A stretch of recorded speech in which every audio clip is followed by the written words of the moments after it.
अस्सलाम वालेकुम स्टूडेंट्स, आज हम सॉल्व करेंगे सेंट लॉरेंस का पेपर्स के रीजनिंग क्वेश्चन सॉल्व करेंगे। फर्स्ट ईयर जोलॉजी का पेपर है। पहला सवाल हमारे पास आ जाता है कि सर्कुलेटरी सिस्टम जो होता है ग्रास हॉपर का वो ओपन टाइप क्यों होता है। तो सबसे पहले आपको पता होना चाहिए कि जो ग्रास हॉपर की बॉडी होती है वो बहुत छोटी होती है as compared to other animals जिनकी बॉडी बहुत बड़ी होती है और उनको ऑक्सीजन ट्रांसपोर्ट में बहुत ज़्यादा प्रॉब्लम होता है, जिसकी वजह से उनके अंदर जो है ब्लड वेजल्स वगैरह पाई जाती हैं जो कि ब्लड प्रेशर डेवलप करती हैं और उसके ज़रिए पूरी बॉडी में ब्लड जो है ट्रांसपोर्ट होता है और उसके ज़रिए बाकी सारी चीज़ें भी ट्रांसपोर्ट का काम होता है। तो ग्रास हॉपर की बॉडी बहुत छोटी है तो उसको इस तरह की किसी चीज़ की ज़रूरत नहीं होती है।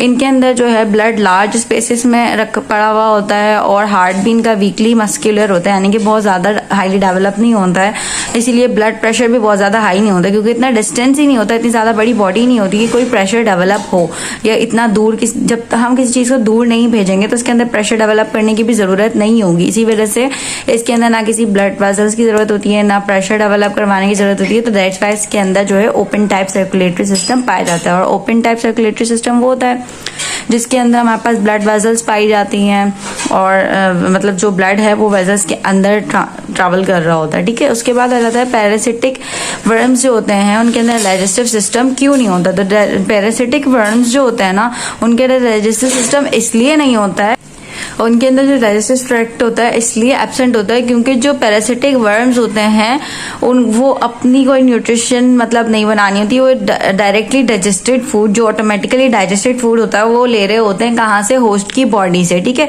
ये वाली बात लिखी हुई है कि उनका जो पैरासिटिक लाइफ स्टाइल होता है या वो एनवायरमेंट जिसके अंदर वो रहते होते हैं तो उसमें वो क्या करते हैं कि जो होस्ट की बॉडी है उससे अटैच हुए वो होते हैं, उसकी बॉडी से अटैच हुए वो होते हैं, सस्पेंड हुए वो होते हैं, तो वहीं से वो उसका होस्ट का ही जो ऑलरेडी या डाइजेस्टेड फूड होता है उसी को कंज्यूम कर रहे होते हैं। तो इनको जरूरत नहीं होती कि अपने पास खुद अलग से कोई डाइजेस्टिव सिस्टम रखें। ठीक है, उसके बाद आ जाता है कि बर्ड्स को ग्लोरीफाइड रेप्टाइल्स क्यों कहा जाता है। तो ये जो है रिक्वेस्टेड रीजनिंग क्वेश्चंस की एक वीडियो मैंने बनाई है, उसके अंदर मौजूद है, मैं लिंक में डिस्क्रिप्शन में लिंक दे दूंगी आपको, उसके अंदर फिर आप देख लीजिएगा उसकी डिस्क्रिप्शन में कि कौन से क्वेश्चन है, वहां से चेक कर लीजिएगा। ठीक है, उसके बाद आ जाता है कि मोल्टिंग जरूरी क्यों होती है आर्थ्रोपोड्स में। अब आपको पता होना चाहिए कि जो आर्थ्रोपोड्स की बॉडी होती है ना वो फुली कवर्ड हुई होती है विद एक्सोस्केलेटन। अब एक्सोस्केलेटन से इस तरह कवर्ड हुई होती है, उसके लिम्स भी मतलब कवर हुए होते हैं और पूरी बॉडी भी कवर हुई होती है। तो अब एक साइज है एक्सोस्केलेटन का, फिर जाहिर है बॉडी जो है वो ग्रो करेगी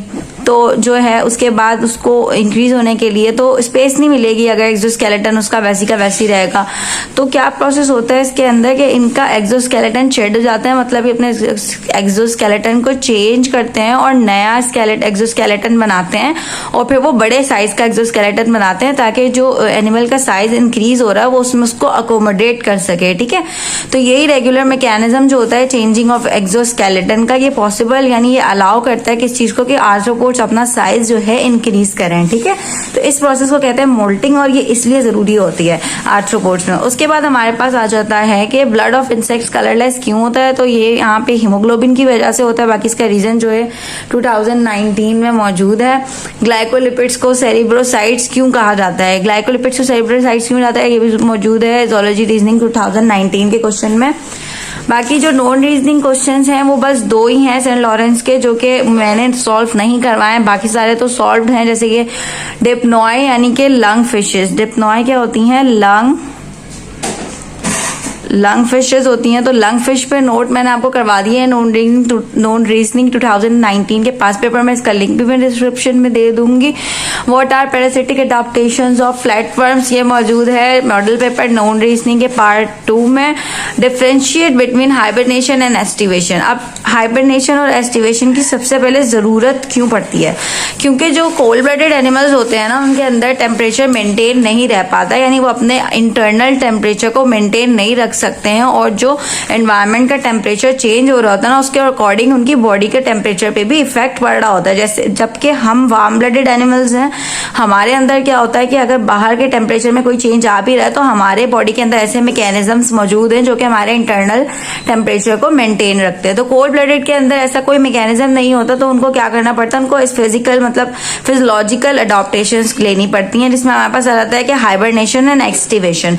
तो जब एक्सट्रीम कोल्ड कंडीशन कंडीशंस होती हैं तो परफॉर्म करते हैं, जो वो मतलब जो चीज़ वो परफॉर्म करते हैं वो होता है हाइबरनेशन, और in extreme hot conditions aestivation perform करते हैं। वो हाइबरनेशन को विंटर स्लीप भी मतलब विंटर स्लीप में आ जाता है, और एस्टिवेशन जो है समर स्लीप में आ जाता है।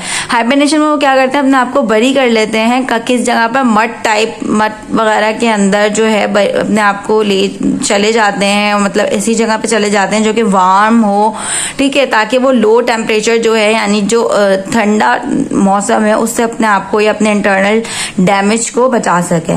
रेस्ट क्या करते हैं, मतलब एस्टिवेशन में ये करते हैं कि वो किसी कूल ठंडी जगह पे या शेडी सायदार जगह पे, मॉइस्ट गीली नमी वाली जगह पे चले जाते हैं, या इस तरह की जगह ढूंढ के वहां पे आराम करते हैं, ताकि वो अपने जो इंटरनल ऑर्गन्स वगैरह हैं उनको हाई टेम्परेचर के वजह से जो डैमेज होता है या डिहाइड्रेशन वगैरह हो जाती है उससे बचा सकें, ठीक है।